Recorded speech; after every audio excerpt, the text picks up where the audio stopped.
refreshing partner. Meriba Paneer Soda. I trust Meriba. Welcome to பாஸ் கீஸ் RRR. வணக்கம் sir. வணக்கம் பாதா. வெல்கம் கலக்கனோடி ஃபேன்ஸ் டு RRR. எப்படி சார், எப்படி இருந்துச்சு? மாசா RR வெர்சஸ் LSG. நீ மேட்ச் அந்த மேட்ச் சொல்றீங்களா? சம்டைம்ஸ் லெவல் கிராசிங்ல வெயிட் பண்ணி இருப்போம் வண்டியில, சீக்கிரம் போகணுன்ட்டு. அப்போ ஒரு குட் சைன் ஒரு 780 கம்பார்ட்மெண்ட் போயினே இருக்கும். அப்போ ஒரு பொறுமை இருந்து நம்மளே கேடலாம் இடிச்சின்னு போயிடலாம். அந்த மாதிரி தெரியும் மேட்ச். இவரு லேட்டஸ்ட் கோயங்கா டீம் வித்துட்டாரு கேள்விப்பட்டேன். சார் LSG வந்து இந்த டார்கெட் ஆக்சுவலா அடிச்சிடலாம்னு நினைச்சிருந்திருப்பாங்க சார். பட் RRோட பவுலிங் இந்த டோர்னமெண்ட்ல வந்து எவ்வளவு பியூட்டிஃபுல்லா இருக்குதுன்றதை நம்ம பார்த்துட்டே இருக்கிறோம் over a period of time. So அது அவங்களுடைய இந்த பிரில்லியன்ஸ் இன்னைக்கு அகைன் ப்ரூவ் பண்ண மாதிரி இருந்துச்சு. But how to you see this match sir? இந்த மேட்ச் இந்த மாதிரி ஒரு ரிசல்ட் போனதுக்கு காரணம் மேஜரா என்ன நீங்க நினைக்கிறீங்க? Bowling orient sir. Bowling support பண்ற விக்கெட் பிச் தான். யாராலையுமே பெருசா கிரிக்கெட் ஆட முடியாது. இல்லை பேட்டிங் ஒன்றும் பெருசா சொல்லிக்கிற மாதிரி யாரும் இல்லை. அதனால போலர்ஸ் வந்து வேற லெவல் டெஸ்ட் மேட்ச் பார்க்குற மாதிரி இருந்துச்சுல பால்லாம். ஷமி அக்தர்ல ஜுரேல அந்த பால்லாம் தெரிஞ்சு டெஸ்ட் மேட்ச்ல தான் பார்க்க முடியும். சுனில் கவாஸ்கர் பீக் ஃபார்ம்ல இருக்கும்போது காட் பை அந்த மாதிரிலாம் நான் பார்த்துருக்கேன். பீக் ஃபார்ம்ல இருக்குச்சு அந்த மாதிரி ஒரு டெலிவரி. அது திருப்பி இந்த பக்கம் ஆர்ச்சர் போட்ட பாடி லைன் பாலிங். ஏன்னா பாடி லைன் சீரீஸ் வந்துருது அப்போ இங்கிலீஷ்ல. அந்த சீரீஸ் பார்க்குற மாதிரி அந்த மண்ணில வச்சிருக்கும் எல்லாரும். அந்த மாதிரி rising deliveries body line and delight for bowlers. அதுதான் மேட்ச் இன்ட்ரெஸ்ட் போயிடும். அப்படி இருந்ததுன்னா ஓவரா போலிங் ஓரியன்டா இருந்ததுன்னா கிரௌடுக்கு மணி இஸ் ஒர்க் கிடைக்காது. அதை ஒன்றும் பண்ண முடியாது சார். நெசசரிலே பேட்டிங் பிச்சா தான் போட்டாகணும். என்டர்டைன்மெண்ட் கிரிக்கெட்னு பார்த்தீங்கன்னா அதுதான் பிரச்சனை இருக்கு சார். இப்போ RR பொறுத்த வரைக்கும் அவங்க வந்துட்டு இந்த மாதிரி பிட்ச் அவங்களுக்கு பிடிக்காது. சூரியவன்ஷி, ஜெய்ஸ்வால் இவங்களுக்குலாம் வந்து சும்மா அடி பொழக்கணும் அப்படின்ற மாதிரி தான் வந்துட்டு ஒரு பிச்சை எதிர்பார்ப்பாங்க. பட் இன்னைக்கு இந்த இடத்த பொறுத்த வரைக்கும் வந்துட்டு லக்னோவோட இந்த ஸ்டேடியம் எப்பவுமே இப்படிதான் இருந்திருக்குது. நிறைய 130s 140ஸ்லாம் நம்ம இப்போ கிரவுண்ட்ல பார்த்துருந்துருக்கோம். அப்படிப்பட்ட ஒரு கிரவுண்ட்ல இன்னும் கொஞ்சம் நம்ம இது ஏற்கனவே ஒரு மேட்ச் பேசணும்னு நினைக்கிறாங்க, LSG தான் நினைக்கிறேன். அதுக்கேத்த மாதிரி இந்த பிச்சுக்கு அடாப்ட் பண்ணி ஆடின மாதிரி இருந்துச்சா சார் RRோடைய அந்த ஓப்பனர்ஸ் 2 பேர்? RRோடைய ஓப்பனர்ஸ்க்கு வந்து தான் இப்போ இந்த 2 பேர் இந்த ஓப்பனிங் பேர் வந்து SRHலயும் சரி இதுலயும் சரி இந்த மாதிரி டீம்ஸ் ஹெவிலி பேங்கிங் வந்து flamboyant start provided by the openers. அப்படி இருக்கு நம்மளுக்கு திடீர்னு அந்த 2 பேர் போயிட்டாங்கன்னா கண்ணாப்புதான் ஒரு மிடில் ஆர்டருக்கு வந்து ஐயோ இன்னொரு நட்டாத்துல விட்டாங்களே நம்மளன்ற மாதிரி ஒரு ஃபீல் வரும். அதே தான் இன்னைக்கு சூரியவன்ஷி அவுட்டு காரணம் அவருக்கு ஸ்ட்ரைக்கே கொடுக்கல. முதல்ல ஜெய்ஸ்வாலே ஆடிந்தாரு. அதுக்கப்புறம் போயிட்டு ஒரு 4-5 ஓவர்ல ஒரு 6 பால் தான் ஆடிந்தாரு. ஸோ அவருக்கு டெஸ்பரேட். அவருக்கு எல்லா பாலும் சிக்ஸ் வச்சுட்டே இருக்கணும். போலிங் அவங்க உள்ள வரும்போதே 3 சிக்ஸ் ஒரு மேட்ச் ஆரம்பிக்கிறது. அப்படி இருக்கும்போது அந்த பால் வந்து கோயிங் அவே, அது அக்ராஸ், அது வந்து லெஃப்ட் பால் கோயிங் டுவர்ட்ஸ் ஸ்லிப். அது இப்படி வச்சார் மிட் விக்கெட் காட்சார். அது அப்படி போச்சு. பியூட்டிஃபுல்லா பிடிச்சார் கேட்ச். திக்னேஷ் பிடிச்சார் அந்த கேட்ச். ஸோ அது அவருக்கு எல்லா பாலும் போலருக்கு அறிவு இருக்குன்றது கொஞ்சம் யோசிக்கணும். அதாவது அப்படியே ஆஃப் சைடு வச்சு தான் கவர்மெண்ட் 6 போயிருக்கும். Because is capable of such strokes. Across ஆடினார். நிறைய பேர் பார்க்குறேன் அவுட் ஜாசன் போட்டா அதை மடக்கி அடிக்கும் போது அவுட் ஆகும். இவரும் மடக்கி அடிக்க போய் பேட்டிங்ல கூகுள் இப்படி போயிடுச்சு, இன்னொரு பக்கத்துல போயிடுச்சு கேட்ச். அண்ட் ஒன்றும் பண்ண முடியாது. ஸோ போலிங் வந்து அவங்க நினைச்சு ஒரு அமுக்கு அமையினான ஸ்ட்ரீமா கண்ணாப்புன்னு வருது பால். அப்படி இருக்கும்போது அதை ஒன்ஸ் டிடெக்ட் பண்ணிட்டீங்க. இன்னைக்கு நம்மளோட ஃபயர் ஒர்க்ஸ் முதல் ஓவர்ல வரல அப்படின்னா என்ன காரணம்? நம்ம பேட் ஆடணுமா, சுத்தி ஸ்ட்ரோக்கை மிஸ் பண்ணணுமா பேட்டிங் விக்கெட்ல, இல்ல இது பேட்டிங் விக்கெட்ல நம்ம நினைச்சதோட பயங்கரமா சீமாய் வருதான்றதை யோசிக்கணும். இல்லை இல்லைன்னா அதே மாங்குயில பூவில தான் ஆடுவேன்னா முடியாது. அதான் நான் இது சொல்றேன். இப்போ ப்ரெஷப் பண்ணிட்டு ஒரு 2 பேர் இருக்காங்க. P2 வந்தாலே P2 அப்படின்றாங்க போலர்ஸ். சொல்லியே எடுக்கிறாங்க 2 பேரும். அவங்க வந்து நான் ரிஷப் பண்ணிட்டு வந்து ஆடல பேட்டிங் சொல்லிட்டு உள்ள வந்துக்கலாம். ஏன்னா உள்ள ஃபர்ஸ்ட் ஆஃப் ஆல் அவர் டிமாரலைஸ் பிகாஸ் அவருடைய பேட்லுக்கு இன்ஜுரி கண்ணாப்பனன் படுது. எங்கேயோ ஸ்டம்பில் பட்டு எங்கேயோ 10 ஒரு மூக்கில் தெரியுது பால். எதையோ ஒன்று பிடிக்கும் போது காதுல படுது, கையில பிடிக்கிறதோ அடிபட்டுன்னு இருக்கு. ஸோ அந்த கோபம் எல்லாமே பேட்டிங்ல வரும் ரைட்டு. பட் இப்படி வந்துட்டு கந்தா பொண்ணா டாஸ்மாக்ல இருந்து சுத்துறாய் வடிவேலு லுங்கி மச்சிருக்குன்னு ஒரு ஈட்டடியில போட்டு இவரு கட்சி கோவை சொல்லாட்ட செம்மடியோ தெரியுமா? அந்த அளவு என்னடா லுக்கு அப்படின்னு நெத்திலாம் அடிப்பார்ல, அந்த மாதிரி ஒரு 200 எம்எல் ஒரு வச்சுட்டு வந்த மாதிரி அது கிரீட். எதுக்கு இந்த மாதிரி ஒரு கிரீட் ஆடணும்னு எனக்கு புரியல. சரி ஒண்ணும் முடியலன்னா ஒரு மேட்ச் பிரேக் எடுத்துங்க. திருப்பி வரணும். யாரோ சச் அடோரபிள் கிரிக்கெட்டர் எல்லாருக்கும் உங்களுக்கு பிடிக்கும். அப்படி இருக்கும்போது every ball out of the what you create. ஸ்டூபிடா இல்ல எவ்ரி மேட்ச். அண்ட் அவர் பாவம் ஒரு விக்கெட் உங்க எல்ஐசி அவர் சாமி படத்தெல்லாம் வச்சு கும்பிடுவாரு அங்க கோயக்கா. அவர் இன்னைக்கு பேய் படத்தெல்லாம் பார்க்காரு சார். இவங்க ஆடுற கிரிக்கெட்டை பார்த்து 150 சேசிங் 150 160 சேர்றீங்க நீங்க 40 ரன் மார்ஜின்ல உதப்பட்டீங்கன்னா என்னதான் ஓனர் சொல்லி கொடுத்தா இல்ல வைரேரியும் இந்த மாதிரி கிரிக்கெட் நீங்க ட்ரை பண்ணுங்க. ட்ரை பண்ணி ஜெனுவினா ட்ரை பண்ணி நீங்க அவுட் ஆனா கூட பரவாயில்ல. மிச்சல் மார்ச் ட்ரை பண்ணாரு, பெஸ்ட் ட்ரை பண்ணாருல்ல. அந்த மாதிரி ட்ரை பண்றதை விட்டுட்டு ஃபர்ஸ்ட் ஒரு ரன் அவுட், என்ன ஒரு ஸ்டூபிட் ரன் அவுட் மதவானி. மதவானி அப்படி பாக்குறாரு, ஜோப்ரா ஆர்ச்சர் பார்த்துன்னு இருக்காரு. ஜோப்ரா ஆர்ச்சர் வரதுக்கு லேட் ஆகுது, அவர் போறாரு. இன்னொரு ஃபீல்டர் வராருன்றது அவர் பார்த்தார், மிச்சல் மார்ச் பார்த்து திரும்பி போயிட்டு. ஸோ அதான் அதான் சொல்ல, இந்த ரன் அவுட் மட்டும் 2 பேர் ஒரே சமயத்துல ரோடு கிராஸ் பண்ற மாதிரி கையை பிடிச்சின்னு ஒருத்தர் இழுப்பாரு, ஒருத்தர் ஒப்பாம வேணாமலும் இது பிரச்சனை வரும். அதே தான் ஆச்சு. சார் அவங்க எதிர்பார்த்தது வந்து ஒண்ணே ஒண்ணு தான் சார். மயங்க் யாதவ் மட்டும் வந்து இன்னைக்கு ஒரு 16 ஓவர் போட்டாருன்னா நம்ம ஜெயிச்சுடுவோம் அப்படின்னு ஆசைப்பட்டாங்க சார். ஆனா அது வந்து ரூல்ஸ் படி ஏதோ ஒரு 4 ஓவர் தான் போட முடியும்னு சொல்லிட்டாங்க போல இருக்கு. அதனால வந்துட்டு இன்னைக்கு அவங்களுக்கு அது ஒண்ணு மட்டும் டிசப்பாயின்ட்மெண்ட் சார். மயங்க் யாதவ் மாதிரி நல்லா ஓடி வந்து வெறித்தனமா போட்டிருந்தாங்கன்னா எல்லா பவுலரும் சரியான ரன்ஸ் ஃபீஸ்டா இருந்திருக்கும். இல்ல மயங்க் யாதவ் இன்ஜுரினாலே என்னன்னு தெரியல, வெறித்தனமா ஓடுறது போடப்பட்டு ஓடுறது மட்டும் வெறித்தனமா இருக்கு. ஸ்லோயிஷ் ஆயிட்டாரு கம்ப்ளீட்டா. சந்தீப் சர்மா, இந்த பிரிஜேஷ் இந்த மாதிரி ஆயிட்டாரு. அந்த மாதிரி போட ஆரம்பிச்சார் இப்போ. அதனால பாயிண்டே கிடையாது. அது மாதிரி போட்டு என்ன போயிடணும். அவர் is not specialist in slower runs, is a specialist in the quickest deliveries. Quickest ஒரு போடுறாருன்றதான பெரிய ஹைலைட். அப்படிதானே பார்த்து வர்றாரப்பா ஒரு பெரிய ஃபைண்ட் வந்திருக்காரு. அது இன்ஜுரி நிறைய தெரியல. அவர் கம்ப்ளீட் ஸ்டைல் ஆஃப் போலிங்கே மாத்தினார். அந்த போலிங் ஸ்டைல் அவருக்கு சூட்டே ஆகல சுத்தமா. அந்த ஸ்லோவா போடுறதுக்கு இந்த பாக்குறதுக்கு சாதாரணமா கச்சேரியில வந்து தம்புரா வாசிக்கிறார் பார்த்தா எது தம்புரா எது அவரே தெரியாது. அந்த மாதிரி சில பேர் இருப்பாங்க. இந்த பிரிஜேஷ் சர்மா, சந்தீப் சர்மா எல்லாம் இருக்காங்களே, அவங்க சாந்தமா இருப்பாங்க. அந்த மாதிரி ஆளுங்க அப்படி போகணும். நல்ல நல்ல கம்மன் இருந்துட்டு ஓடி வந்து ஸ்லோவா போட்டுருக்காரு. ரொம்ப வேஸ்ட். ஆர்ச்சர் ஓடி வந்து ஸ்லோ ரன் போட்டு தரேன் இருக்கும். அந்த மாதிரி இருக்கு. அதான் அவருடைய அப்ரோச் சும்மா கொடுக்கணும் ஒரு சான்ஸ் கொடுத்த மாதிரி இருக்கு. அவர் ரொம்ப சுத்தமா யூஸே பண்ணிக்கல அந்த சான்ஸ். சார் ஆர்ஆர் பவுலர்ஸ் இந்த சீசன்ல வந்து ஒவ்வொருத்தங்க ஒவ்வொரு விதமா போடுற ஒரு சூப்பரான பவுலிங் யூனிட் நீங்க நிறைய அவங்கள பிரைஸ் பண்ணிருந்தீங்க. பட் அப்படி இருக்கும்போது எல்எஸ்ஜி வந்து இன்னைக்கு இந்த பிட்ச்ல வந்து ஸ்விங்கிங் கண்டிஷன்ஸ்லாம் இருக்கும்போது அந்த ஷமி வந்து எடுத்த விக்கெட் ஸ்டார்டிங்ல 1 டவுன்ல நம்ம துருவ் ஜுரேல் வந்த உடனே ஒரு கோல்டன் டக் அவருக்கு எடுத்து கொடுத்ததா இருக்கட்டும், பிரின்ஸ் யாதவ், மோசின் கான், இவங்க எல்லாருமே வந்துட்டு அவுட்ஸ்டாண்டிங்கா போடுறாங்க sir. Except for Mayank Yadav அந்த டீம்ல இன்னைக்கு 4 பவுலர்ஸ்மே வந்துட்டு வெறித்தனமா போட்டாங்க. Everybody was like 6, 7 run rate economy. ஆமா. இப்போ நான் ஒண்ணு சொன்னேன்ல, போலிங் ஓரியன்டட் பிட்ச்ன்னு நீ பாத்தீங்கன்னா, பர்சஸ் பண்ணது 2 பேருமே சீமாஸே பர்சஸ் பண்ணிட்டாங்க பாருங்க. விஷ்ணாய் அந்த பக்கம் இருக்காரு, இங்க டிக்கெட்ஸா இருக்காரு.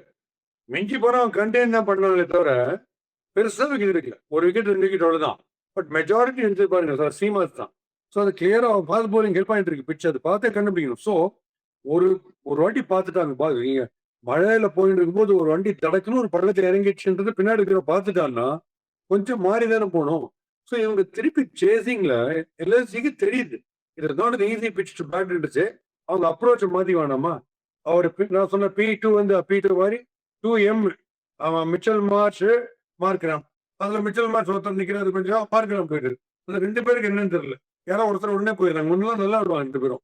ஒருத்தர் போயிடுறாங்க அந்த மாதிரி. ஸோ டவுன்லாம் மாத்தி கீழே பார்த்தாங்க, சரியா கிளிக் ஆகல. அது வந்து அட்ஜஸ்ட் இந்த எப்படி அட்ஜஸ்ட்.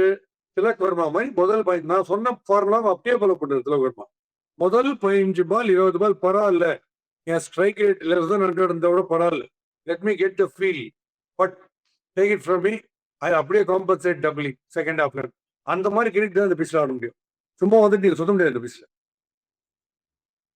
சார் செகண்ட் பேட்டிங் பண்றது வந்து எங்க ரொம்ப பெரிய கொடூரமா இருக்கும் அப்படின்னா வந்துட்டு ஒரு 270 260 சேஸ் பண்ணும்போது every ball you have to ஹிட்ன்ற டென்ஷன் இருந்துட்டே இருக்கும். விக்கெட் போனா போயிடும், அந்த பயம் அதெல்லாம்.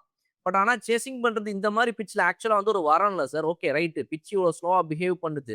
நீங்க சொன்ன மாதிரி வந்து ஃபர்ஸ்ட் இன்னிங்ஸ்ல வந்து அவங்க நம்ம போட்டப்பே இப்படிலாம் வழிஞ்சாங்க. 159 தான் அடிச்சிருக்கானுங்க. இப்படி இப்படி பிளான் பண்ணி அப்படி இப்படி போனா ஜெயிச்சிடலாம் அப்படின்ற அந்த சேசிங்க வந்து இங்கதான் வந்து ஒரு விராட் கோலி மாதிரி ஒருத்தட்ட கேஎல் ஆமா, ராகுல் மாதிரி ஒருத்தட்ட கொடுத்தோம்னா வச்சு வாங்கி ஒரு 70-80 ரன்ஸ் ஜஸ்ட் ஃப்ரம் 60 பால்ஸ் அடிச்சு மேட்ச் ஜெயிச்சு கொடுத்துட்டு போயிட்டே இருப்பாங்க இல்லையா சார்? ஆமா. அது நீங்க அந்த பத்வானிக்கு வந்து நல்ல டெம்பரமெண்ட் இருக்கும். அவரால கரெக்டா ஆட முடியும். சேலஞ்ச் விக்கெட்லயும் ஆடுற அளவுக்கு பேட்டிங் குவாலிட்டி இருக்கு. அன்பார்ச்சுனேட்லி அவர் ரன் அவுட் ஆயிட்டாரு. மீதி பேர் வராங்க, போறாங்க. ஒண்ணும் இன்டென்ஷன் இல்ல. என்ன ஆடுறோன்ற இன்டென்ஷன் இல்ல. இந்த பிட்சுக்கு ஏத்த மாதிரி என் கிரிக்கெட்டை மாத்திக்கணும்ன்ற ஐடியாவே இல்ல. அடாப்டபிலிட்டி இல்ல. நான் என்னோட பேட்டிங் பிட்ச்ல எப்படி ஆடுறோம் அது மாதிரி இப்போ ஃபார் எக்ஸாம்பிள் நம்ம முகுல் அவர் பேர் என்ன? முகுல் சர்மாவா? முகுல் சௌத்ரி. சாரி. அதுக்காக இதை எடுத்துருக்கத. Mukul Choudhary for example first பியூட்டிஃபுல்லா யாராலையுமே அடிக்க முடியாத ஒரு ஷாட் அடிச்சார். விஷ்ணாவை வந்து கரெக்டா பிக் பண்றது கஷ்டம் யாருக்கு. பியூட்டிஃபுல்லா ஒரு சிக்ஸ் பிக் பண்ணிட்டார். ரீச் யூஸ் பண்ணி அடிச்சார் பிரமாதமா. So you got the feel. ஒரு சிக்ஸ் வந்தாச்சு. நல்லா பட்டுருச்சுன்றவனே கொஞ்சம் காம அடிக்க போய் 2-3 பால் டிஃபென்ஸ் ஆன தப்பு இல்லையே. ஏன்னா அவரால் ஈஸியாக ஆட முடியும். லைனா சிக்ஸ் அடிக்க முடியும்ல.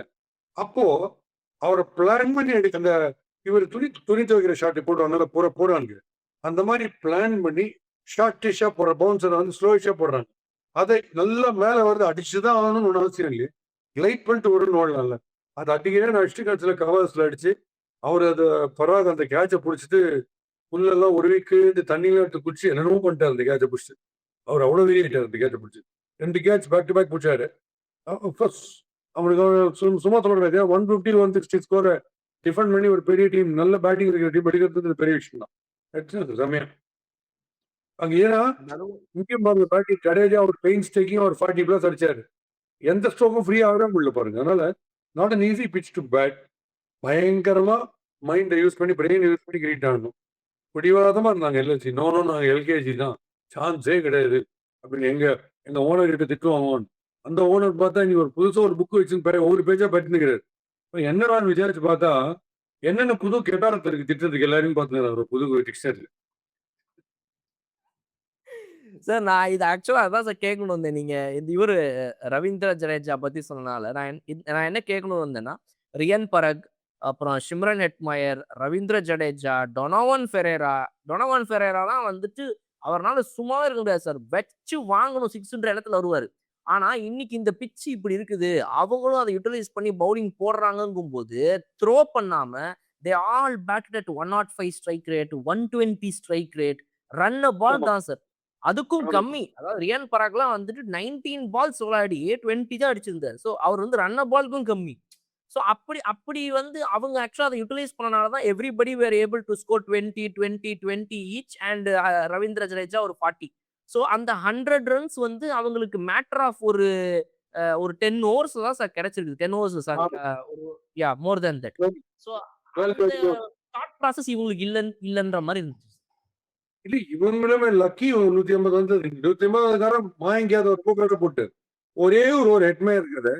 ஹெட்மேயர் வந்து சின்ன வயசுல அடிச்சார் பேட்டிங்ல எனக்கு தெரிஞ்சு. அதுக்கப்புறம் முன்னால பல வருஷம் ஆச்சு அவர் அடிச்சு. அவரை வந்து ஒரு ஓவரில் செம ஃபார்ம்ல கொண்டுட்டார் மாயங்கியாத. நீங்க பாத்தீங்கன்னா அட்டி புல்லு கில்லு ஃபாஸ்ட் ஷா போட்டு ஸ்ட்ரெயிட்ல சிக்ஸ் எல்லாம் மொத்த ரணங்களும் அந்த மாயங்கியாதவர் இன்னைக்கு இல்லைன்னா அவங்க இன்னும் க்ளோஸா போயிருக்கு மேட்ச். அவர் இவங்க ரொம்ப தயங்க பண்ணணும். மாயங்கியாதவர் ஆர்ஆர் இந்த மாதிரி போலிங் போட்டு கொடுத்தது ரொம்ப பாடா போட்டார் ஒரு போலிங். அதனால எல்லாம் ரியன் பராக் பாருங்க அந்த ஆஃப் த டோஸ் அடிச்சே ஆகணும். சூரியகுமார் யாதவ் மாதிரி இன்னைக்கு அவுட் பாருங்க. ஆனா அந்த இந்த பிச்சர் இப்படி ஆட முடியாது. அந்த ஸ்ட்ரோக் ஈஸியாக ஆட முடியும். Unless you 30 or 40 not out சொல்ல முடியாது. ஆக்சுவலா நம்ம ரவீந்திர ஜடேஜாவை தாண்டி மத்த யாருமே இதை பண்ற ஆளே கிடையாது. எனக்கு அது ஆச்சரியமா தான் சார் இருக்குது. இன்னுமே வந்துட்டு பராக், சிம்ரான் ஹெட்மேயர்லாம் பால்ஸை வேஸ்ட் பண்ணி அப்படின்ற அந்த தாட்டுக்கே போகாம எப்படி இப்படி விளையாடினாங்க அப்படின்றது எனக்கு ஆச்சரியம் தான். பட் எல்எஸ்ஜி சைட்ல இருந்து பார்க்கும்போது this happens every match sir. Almost their Xerox copy of SRH. அவங்களுக்கு அதே பிரச்சனை இருக்குது. அது வந்து நிக்கலஸ் புரானா இருக்கட்டும், அங்க வந்து ஒரு ஹென்ரிக் கிளாசன் அப்படின்னா இங்க வந்து ஒரு எய்டன் மார்க்கரம். ஸோ அந்த டீம்ல இருக்கிற அந்த லைக் டு லைக் ப்ராப்ளம்ஸ், நாங்க அடிச்சா 6-4 தான், எங்களுக்கு வேற எந்த பிரச்சனையும் இல்லைன்ற அந்த ஒரு இது இருக்கு. பட் இவங்க அதுல ரொம்ப சஃபர் பண்றாங்க சார். நீங்க சொல்லுவீங்க எஸ்ஆர்ஹெச் வந்து அபிஷேக் சர்மா அடிக்கலனாலே அவங்க 200 அடிச்சிடுறானுங்க அப்படிம்பீங்க. பட் இவங்களுக்கு அந்த பிரச்சனையும் இருக்குது சார். அதுவும் இல்ல, யாருமே ஒழுங்கா வர மாட்டேங்கிறாங்க. எவ்ரிபடி இஸ் த்ரோயிங் அவே அப்படின்றது வந்து it's a very very huge concern for it. இப்போ கோயங்கா தெரிஞ்சுப்பாரு. கேஎல் ராகுல்னு ஒருத்தர் ஓப்பனிங்ல இருந்து இன்னும் இன்னைக்கு சென்டர் தெரிஞ்சுப்பாரு. அவர் மாதிரி ஒருத்தர் நின்று இருந்தாதான் அவங்களால இந்த ஸ்கோர் அடிக்க முடியும். இல்லைன்னா சான்ஸே கிடையாது. எல்லாம் வரதுங்கெல்லாம் பேர் எழுதி பேரை வந்து ஸ்கோர் புக் அதாவது ஸ்கோரிங் இதுல சிஸ்டம்ல எழுதி டைப் பண்ணி முடிக்கிறதுக்குள்ள வந்துடுறாங்க அவசரமா. அந்த மாதிரி போயிட்டு வந்தாங்க. எல்கேஜி டீம்னு நிஜமா யாருக்குமே பிளானிங் இல்லை. என்னெல்லாம் சோகார் மார்க்கிறோம் என்ன சோகானாலே எனக்கு புரியல. வந்த உடனே அப்போ போயின்னு இருக்காரு. நமக்கு hitting capacity, six hitting capacity first criteria match விளையாடுறது. அது நம்ம கிட்ட இருக்குன்னு தெரியும் போது முதல்ல போய் ஒரு 10 பால் வேஸ்ட் பண்றதை பத்தி கவலைப்படக்கூடாது. பேட்ஸ்மேனும் கவலைப்படக்கூடாது, கேப்டனும் கவலைப்படக்கூடாது, மேனேஜ்மெண்ட்டும் கவலைப்படக்கூடாது. You should have trust. நீங்க அவசரப்பட்டு பரபரப்பை கிரியேட் பண்ணினீங்கன்னா முதல்லயே ராங்கான ஒரு சோகட் அவுட் ஆயிட்டு போவாங்க. Tilak Varma's recent innings the correct module whatever it is for how to space your innings. ஒரு விக்கெட்ல கொஞ்சம் செட்டிலைட் எப்படி ஆடணும் அந்த இனஃப் ஓவர்ஸ். அதான் கரெக்ட் இன்னிங்ஸ். அதான் சார் இன்னைக்கு ஆர்ஆருடைய பவுலர்ஸ் வந்து நம்ம ஏற்கனவே பேசணும். நன்றே பர்கருக்குலாம் வந்து ஒரு ஓவர் அங்கே குத்துந்துருக்கலாம் எண்டில் அந்த மேட்ச்ல அப்படின்லாம் வந்து ரியான் பராக் பற்றி பேசிட்டு இருந்தோம். இன்னைக்கு அவர் சூப்பராக இந்த பிச்சை யூட்டிலைஸ் பண்ணி பண்டோட விக்கெட் எடுத்தது வந்து ஆரம்பிச்சு எல்லாமே ரொம்ப அழகாக போட்டார். அவங்களோட பவுலிங் பற்றி சொல்லுங்க சார். மெயின்லி உங்களுடைய ஃபேவரட் ஜொஃப்ரா ஆர்ச்சர் இந்த சீசன் வந்து சம்பவமா பண்றாரு. ஜோஃப்ரா ஆர்ச்சருடைய அனாலிசிஸ்ல 4 ஓவர்ல பிரமாதமா இருந்த அனாலிசிஸ் ஃபார் போலர்னா அந்த பிட்ச்ல ஏதோ ஒரு ராட்சஸா இருக்கான்னு இருக்கும். நல்லா தெரிஞ்சிருக்கு. அவர் வந்து பிட்ச்ல ஒண்ணுமே இல்லைன்னா சத்தியமா செஞ்சுரி 4 ஓவர்ல ஆர்ச்சர். அவர் வந்து தொண்டைக்கு நேரம் பால் வருதுன்னா நீங்க யோசிங்க, எந்த மீதி பிளஸ் விக்கெட்ல அப்படி வந்துருமா? இல்லையே, இறங்கி அடிக்கிறாங்க. அதனால இந்த பிட்ச்ல சான்ஸே கிடையாது. ஸ்லிப்பு ஷார்ட்லேயே வச்சு போட்டுருந்தாருன்னா முதல்ல போட்டோம். அந்த மாதிரி வெரி வெரி ஸ்டீப்பா அவர் வருது. ஸோ அவரு பர்கர் எப்பவுமே வந்து வைட்டல் விக்கெட்ஸ் எடுக்கிற ஒரு போலர். பட் காமெடி என்னன்னா நம்ம மிச்சல் மார்ச் அவர் ரொம்ப ஈஸியா அடிக்கிறார். அவர் ஷார்ட் பால் புல் ரொம்ப ஈஸியா அடிச்சிருந்தார் அவர். பட் அவருக்கு ஒரு எண்டில் அவரை விட்டுட்டு தன்னந்தே விட்டு போட்டாங்க எல்லாம். சில பேர் பயந்து ஓட்டுவாங்க, அச்சா நீ பாத்துக்கிறான்னு சொல்லிட்டு ரவுடிங் எல்லாம் வரும்போது அந்த மாதிரி தனியா அவரை விட்டு போட்டாங்க. இவரு நீயே பாத்துக்க 2 எண்டுன்னு சொல்லிட்டு. அவருக்கு சப்போர்ட்டிவ் வேற பேட்டரே இல்லை. அதான் பிரச்சனை.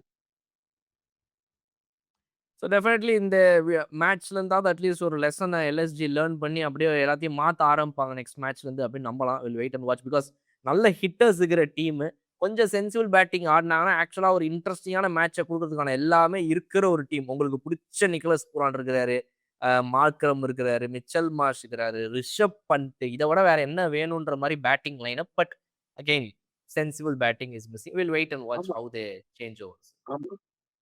Hitters, they're all hitters, but they are ceasing to be thinkers. அவங்களுடைய கெப்பாசிட்டி அந்த அவங்களே தெரியல. அந்த ஸ்ட்ரென்த் எப்படி அப்படிதான் சொன்ன அந்த இடத்துல மட்டும் பிரெயின் யூஸ் பண்ணிக்கலாம். டேலண்ட் என்கேஜ் பண்ணலாமா, டேலண்ட் எம்ப்ளாய் பண்ணலாமா வேணாமான்றதுக்கு கொஞ்சம் பிரெயின் யூஸ் பண்ணணும். இந்த இடத்துல அவசரப்படுவானா, காமா ஆடிக்கலாம் ஒரு 5 பால். காமா ஆடும்போது அவங்க வேற ஏதாவது ட்ரை பண்ணுவாங்க அப்படின்ட்டு கொஞ்சம் வெயிட் பண்ணலான்ற. முதல் பாலே நான் அசெக்ட் பண்ணி நான் யாரு காட்டினேன் பேட்டிங்கான்னு அங்கதான் போகுது மேட்ச். ஒரு டோட்டலா அந்த பேட்டிங் பேட்டிங் லைன் வச்சு எல்எஸ்சி இது ஒரு சேலஞ்சிங் டோட்டலா இது கிடையவே கிடையாது. It is no doubt bowling oriented pitch. But இவரு ஃபைட்டே பண்ண முடியாது. 40 ரன் மார்க்கெட்ல உதப்படுறவர்கள் மட்டுமான டீம் இல்லை அவங்க. காரணம் வந்து முதல் 2 பால்ல இருந்து எல்லாம் ரிஷப் உள்ள வரும்போது விவன் டிச்சர்ஸ் மாதிரி வராங்க. நன்றி. And also with 2 hours to spare all out ஆயிருக்காங்க அப்படின்றது அதை விட பெரிய முக்கியமான விஷயம் சார். 2 ஓவர் பாக்கி வச்சு ஆல் அவுட் ஆகி 40 ரன் வித்தியாசத்துல நீங்க தோத்துருக்கிறீங்க, அதுவும் உங்க ஹோம் கிரவுண்ட்ல அப்படின்னா தென் தட் டெல்ஸ் எக்ஸாக்ட்லி நீங்க எவ்வளோ ஒரு மோசமான பேட்டிங் ஆடி இருக்கீங்க. இந்த பிச்சை மதிக்கல, ஆப்பனன்ஸை மதிக்கல, நீங்க இஷ்டத்துக்கு ஆடிக்கிறீங்கன்றதை நீங்க சொன்ன மாதிரி எக்ஸாக்ட்லி ஜஸ்ட் டெல்ஸ். ஹோட்டல்ல சொல்லிட்டான் போடுது செக் அவுட் நீங்க பண்ணியான்னு இந்த டேக்குள்ள வரலன்னு சொல்லிட்டான் போடுது. எல்லாம் பைக் சைக்கிள் எல்லாம் புடிச்சு ஓடுறாங்க ஹோட்டலுக்கு. அவ்வளவு அவசரம் சீக்கிரம் போட்டுன்னு சொல்லிட்டு கடைசி மீடியால கேட்கிற கேள்வி டைம் இல்லப்பா, நாளைக்கு சொல்லி நம்ம பதில் போடுப்பா ரூமுக்கு. அந்த மாதிரி ஒரு அவசரம். Definitely right. All right sir, இன்னைக்கு மேட்ச் உடைய ரிஃப்ரெஷிங் மொமெண்ட் என்ன சார்? நம்மளுடைய ரிஃப்ரெஷிங் மொமெண்ட் வந்து ஐ திங்க் மொமெண்ட் ஷவி அந்த பால் ஒன்று போட்டார்ல, ஜுரேலுக்கு போட்ட பால் இருக்கே, அது எந்த பேட்டருமே லைஃப் ஃபுல்லா நமக்கு அந்த மாதிரி ஒரு பால் வந்துடக்கூடாதுன்னு நினைப்பாங்க. அது வந்து ஸ்விங் இல்லை, லெக் பிரேக். ஆக்சுவலா நீங்க சொன்ன மாதிரி ஸ்விங் கண்டிஷன்ஸ் ரெண்டும் ஹெல்ப் ஆயிட்டு பயங்கரமா. ஏன்னா இவரு உள்ளுக்குள்ள வந்து இன்கமிங் டெலிவரியை போட்டு இவரு லெஃப்ட் ஹேண்டரை வந்து ஹுக் அடிக்க போய் ஜெய்ஸ்வால் கிட்ட. ஓகே. பட் நெக்ஸ்ட் இந்த டெலிவரி டுரேலுக்கு உண்மை இப்படி போயிடுச்சு. லெஃப்ட் ஹேண்டருக்கு டுவர்ட்ஸ் ஸ்லிப் போகுது. ரைட் ஹேண்டர் ரைட் ஹேண்டரும் டுவர்ட்ஸ் ஸ்லிப் போயிடுச்சு அந்த ball. One of the best deliveries. ஒரு கபில் தேவர் ஏந்து கை தட்டக்கூடிய ஒரு டெலிவரி. அவர் தான் ஸ்பெஷலிஸ்ட் அவுட் ஸ்விங்கர்ஸ்ல. அவர் தீபக் சர்மா மிரண்டிருப்பாங்க அந்த பால் பார்த்து. So I think great of பன்னீர் soda is for that exclusively for Mohammed Shami for brilliant bowling. இப்போதான் சார் உங்களுக்கு இருக்கிறதே டஃப்பான கொஸ்டின். இவ்வளோ நேரம் நீங்கள் 20 நிமிஷம் பேசுனதெல்லாம் மேட்டரே கிடையாது. இப்போ இந்த மேட்ச்சுக்கு ஒரு ரேட்டிங் கொடுக்கணும் நீங்கள் 5க்கு எவ்வளோ அப்படின்னு. அங்கே தான் இருக்குது ட்விஸ்ட். ஆனா ஒரு 4.5 கொடுக்கலாம். பட் முன்னாடி ஒரு மைனஸ் போட்டுங்க. 3.75 மேக்ஸிமம். ஒண்ணுமே இல்லை இந்த மேட்ச். ரைட். அப்புறம் ஃபைன் சார். இதுல சொல்லுங்க சார். இதுல என்ன சொல்லி இன்னைக்கு மேட்சை முடிக்க போறீங்க, வீடியோவை முடிக்க போறீங்க? அதான் இந்த முடியும் போது ஒரு கிரிக்கெட் ஆஃப் கிரிக்கெட் ரெண்டு பேரும் சொல்லணும்னு நினைச்சேன். கிரிக்கெட்டை பொறுத்த வரைக்கும் இந்த கிமிக்ஸ்ல பண்றாங்க. இவர் மோஷன் கான் என்ன பண்றாரு, இப்படி ஒண்ணு பண்றாரு பாத்தீங்களா? விக்கெட் தோணு இப்படி பண்றாரு. அது என்ன, நான் ஒரு கொம்புன்னு காமிச்சிட்டேன்னு சொல்றாரு என்னன்னு தெரியல. நல்லா போடும்போது அவர் இப்படி காமிப்பார். பட் அவர் சரியா போடலன்னு அம்பையர் இப்படி காமிப்பார். எதிர்பார்த்தேன். அது நீங்க கொஞ்சம் நீங்க அந்த இவரை எடுத்துட்டு ஹிம்பத்னு ஒருத்தர் நல்லா ஆடினார். நான் சொல்ல மறந்து அந்த ஹிம்பத்துக்கு நல்ல ஃபைன். ஏன்னா ஒரே ஒரு 6 ஜடேஜாவுடைய ஃபிளாட்டிஷ் டெலிவரியா டவுன் த விக்கெட்ஸ் வந்து 83 மீட்டர் கொஞ்சம் அடிச்சார் கவர்ஸ்ல. அவர் எதுக்கு சுத்திட்டு போறான்னு எனக்கு புரியல. அவர் நான் நம்பினேன் அவர் வந்து வின் பண்ணி கொடுப்பாரு. ஸோ அது ஒரு ரொம்ப disappointment. Must be very promising cricket. முதலாளர் ஹிம்மத்ன்றவர் அவரு வந்து அந்த மாதிரி என்ன பண்றாரு, நம்ம நம்ம பிஷ்ணா இருக்காரு, அவர் அவுட் ஆன கையில ஒரு கைட் போடுறாரு. நம்ம திக்வேஷ் போடுறவர் கையில ஒரு கைட் போடுறாரு. முக்குள் வந்தார் பாருங்க, உட்டாரும் ஒன்று வெளியில கிரவுண்டுக்கு வெளியில. அப்ப என்ன பண்ணுவாரு, 2வது பால் கையெழுத்து போட்டல, இப்ப நீ கை நாட்டு வைக்கணும். அவன் தம்ஸ் அப் பண்றான், நீ கை நாட்டு. அதுக்கு தான் இந்த திமிரே காமிச்சிடாதீங்க. யார் உங்களை எப்போ மறந்தவங்கன்னு தெரியவே தெரியாது இந்த கிரிக்கெட்ல மட்டும். ஸோ இது ஒரு பக்கம். நாளைக்கு எல்லாரும் ஆர்வமா இருக்கிற ஒரு ஐபிஎல் ஒன்று இருந்தது, இந்தியன் பொலிட்டிக்கல் லீக் மாதிரி தமிழ்நாடு எலெக்ஷன் ஒன்று இருந்தது. அதனால மறந்துடாதீங்க.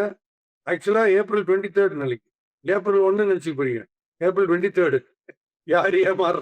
யார் ஏமாத்துறாரா தெரியாது. நாளைக்கு ஓட்டு வந்து மறக்காம போயிடுங்க. உங்க விரல்ல நான் மை நாளைக்கு நான் போறணும். அதுக்கு பேர் தான் my wish. Voting is my விஷன்றாங்களே, அது நீங்க விரல காமிச்சு மை அதுல. ஏன்னா சில பேர் நம்ம ஊர்ல போய் ஏன் போகல அப்படின்னு கேட்டா, ஒர்க் ஃப்ரம் ஹோம் மாதிரி, work from home, then I sleep from office. எல்லாம் ஸ்விம்மிங் கத்துக்கிறோம், அது கூட நான் வீட்லயே கத்துக்கிறேன், போஸ்டல்லே கத்துக்கிறேன். எதுக்கு ஸ்விம்மிங் பூலுக்கு போகணும், எதுக்குமே வெளில போயிட்டு விடுது. அதனால நீங்க take a step out, that will be a great step towards the future. So மறக்காம அந்த ஓட்டுங்கிற ஒரு டியூட்டி உங்களுக்கு இருக்கு, அதை நீங்க பண்ணுங்க. It's right also. So please do it. நாளைக்கு பார்ப்போம் மறுபடியும் on our favourite RRR refreshing partner. Meriba Paneer Soda. I trust Meriba.